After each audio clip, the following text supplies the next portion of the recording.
Hello नमस्कार दोस्तों, स्वागत है आपका अपने YouTube channel tricks R and की में। ये चैनल सिर्फ बना है पॉलिटेक्निक एंट्रेंस एग्जाम वाले स्टूडेंटों के लिए। तो यदि आप पॉलिटेक्निक एंट्रेंस एग्जाम की तैयारी कर रहे हैं या फिर करना चाहते हैं तो कर लो मेरे चैनल को सब्सक्राइब और बेल को भी दबा देना, ताकि मेरा नोटिफिकेशन आपको आसानी से पहुंच सके। अब ठीक है ना, इस वीडियो के दौरान हम आपके जो भी है यानी 8 से 9 क्वेश्चन या फिर 10 भी क्वेश्चन हो सकते हैं, तो इसे हम एकदम प्रैक्टिस के तौर पे इसे लेंगे। हम इसमें बहुत ही मोस्ट इंपॉर्टेंट क्वेश्चन मैंने इकट्ठे किए हैं जो कि प्रीवियस ईयर में पूछे गए, और यहाँ से मैं आपके कई सारे कॉन्सेप्ट भी क्लियर करा सकता हूँ। तो आपको वीडियो देखना सिर्फ लास्ट तक। तो चलते हैं अपने क्वेश्चन की ओर। पहला हमारा क्वेश्चन क्या है कि कार्बन डाइऑक्साइड यानी CO2 जो अणु है इसमें कितने इलेक्ट्रॉन हैं। ठीक है ना, ये पूछ रहा है CO2 जो अणु है इसमें कितने इलेक्ट्रॉन हैं। तो मैं आप लोगों के लिए एक बात बता दूं, देखिए जो परमाणु क्रमांक होता है ना, यानी परमाणु क्रमांक, परमाणु जितना क्रमांक होता है उतना ही आपके होते हैं इलेक्ट्रॉन। ये आपको बात ध्यान रखनी है, यानी परमाणु क्रमांक बराबर क्या होता है, इलेक्ट्रॉन। ये आप रट लीजिए इस तरह से, यानी इससे कई सारे क्वेश्चन आपके हो सकते हैं सॉल्व बहुत ही अच्छी तरह से। यानी क्या कह सकते हैं कि परमाणु क्रमांक बराबर क्या होता है, इलेक्ट्रॉन। तो अब ये पूछ रहा है कि CO2 में कितने इलेक्ट्रॉन हैं।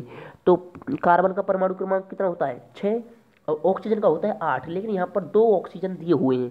तो 8 और 8 16, और 16 और 6 आपका कितना हुआ, आपके 16 और 6 आपके निकल के आए 22। यानी आपका इस क्वेश्चन का आंसर आपका ऑप्शन नंबर बी, 16 6 22। तो चलते अपने नेक्स्ट क्वेश्चन की ओर। उम्मीद करता हूँ ये क्वेश्चन आपका क्लियर हो गया होगा।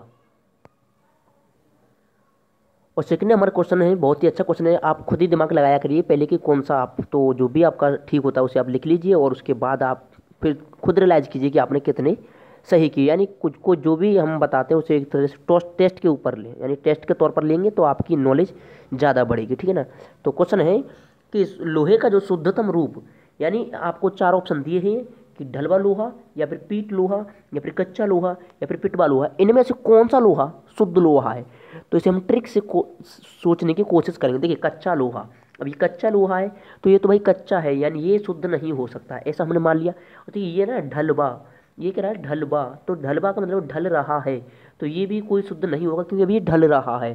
अब ऑप्शन बचे 2, पीट और पिटवा। तो इस पर हम ध्यान देंगे, पिटवा यानी पिट गया, पिटवा का मतलब क्या है, पिट गया, और जो पिट गया वो क्या हो गया भैया, शुद्ध हो गया। तो इसलिए ऑप्शन नंबर 4 इसका करेक्ट आंसर हो जाएगा, यानी लोहे का शुद्धतम रूप कौन सा है, पिटवा लोहा। देखिए ये वाला जो क्वेश्चन है इसका दूसरा वाला क्वेश्चन है, ये तीसरा क्वेश्चन हम करा रहे हैं, बहुत ही मोस्ट इंपॉर्टेंट क्वेश्चन है क्योंकि यहाँ से क्वेश्चन अक्सर आने के चांसेस होते हैं। इसमें एक कॉन्सेप्ट हम क्लियर और कराएंगे, वैसे वीडियो में कराते आए हैं लेकिन आप देख लीजिए यदि आप पहली बार वीडियो पर आए हुए हैं। ये कह रहा है क्रोमियम जिसका परमाणु क्रमांक 24 है, ये कौन से, इसका जो इलेक्ट्रॉनिक विन्यास है कौन सा ठीक है। तो यहाँ पर आप देख रहे हो कि जो भी हो गया है।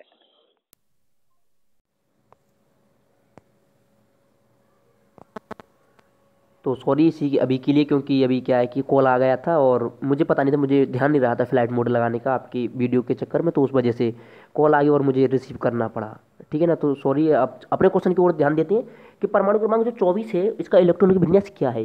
तो जो नए स्टूडेंट होते हैं ना, वो नए स्टूडेंट क्या करते हैं कि इनको जोड़ लेंगे, इनको जोड़ लेंगे। ये अब आप, और ऑप्शन ऐसे होते हैं कि सभी को जोड़ लेना, आंसर आपको 24 ही आएगा। लेकिन हमेशा ध्यान रखना जिसका परमाणु क्रमांक 19 हो या फिर 24 हो या फिर 29 हो, यानी इन तीन को आप ध्यान रख लीजिए, 19 24 और 29। यदि इन तीनों में से कोई एक है तो बाहर उसके एक होगा, जैसे इसके बाहर एक है। ठीक है ना, तो इसका ऑप्शन नंबर 1 ये हो जाएगा। लेकिन आप ये कहोगे कि देखिए इसमें भी एक है, यानी यहाँ पर भी एक है, लेकिन भाई ये यहाँ पर ये 5 जगह टूट रहा है। कितनी जगह, 5 जगह, सिर्फ 4 ही जगह टूटेगा और लास्ट में एक होगा 19 24 और 29 के लिए। ठीक है ना। तो यहाँ पर हमने 3 क्वेश्चन कवर किए। चलते हैं अपने अपने नेक्स्ट क्वेश्चन की ओर।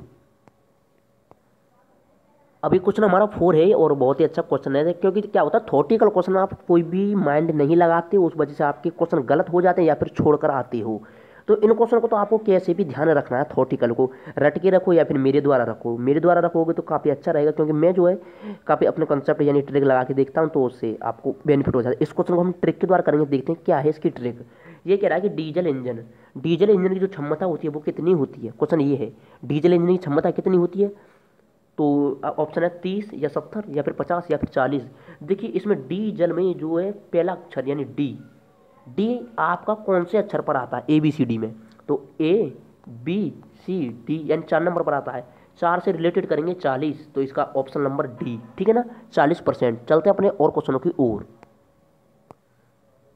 अब क्वेश्चन नंबर आपका 5 है, इसमें पूछ रहा है कि ये एक सूत्र दिया हुआ है, इसमें पूछा है कि कार्बन की जो है ऑक्सीकरण संख्या कितनी होगी, कार्बन की ऑक्सीकरण संख्या। देखिए कुछ स्टूडेंट गलतियां कर जाते हैं, वो सोचते हैं कि ऑक्सीकरण और संयोजकता एक ही होती है, तो वो क्या करते हैं कि संयोजकता वाला टच कर जाते हैं, यानी 4 लगा के आते हैं, तो वो गलत है।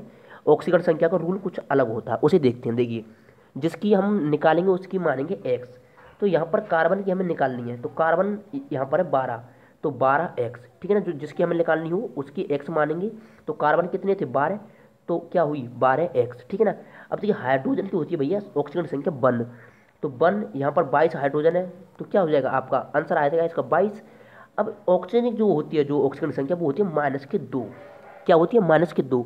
अब ऑक्सीजन कितनी है, ऑक्सीजन आपके 11, तो 11 दूनी 22 यानी -22, और बराबर इक्वेशन हम रखते हैं 0 की। जब भी हम ऑक्सीकरण संख्या निकालेंगे इक्वेशन बराबर 0 के रखेंगे। यदि इसके ऊपर कुछ चार्ज होता तो उसे हम यहाँ पर इस 0 के स्थान पर रखते, ठीक है। जो भी और क्वेश्चन हम कराएंगे उसमें आपका कॉन्सेप्ट क्लियर कराएंगे, फिलहाल जो क्वेश्चन है उसे समझिए, ठीक है ना। अब यहाँ से क्या होगा, 22 से 22 कैंसिल हो जाएगा, तो यहाँ पर भी 0 है, और जब ये 12 0 में जाएगा तो x का मान क्या आ जाएगा आपका आएगा 0, यानी इसका ऑप्शन नंबर बी आपका करेक्ट हो जाएगा, यानी इसका आंसर क्या होगा 0 है।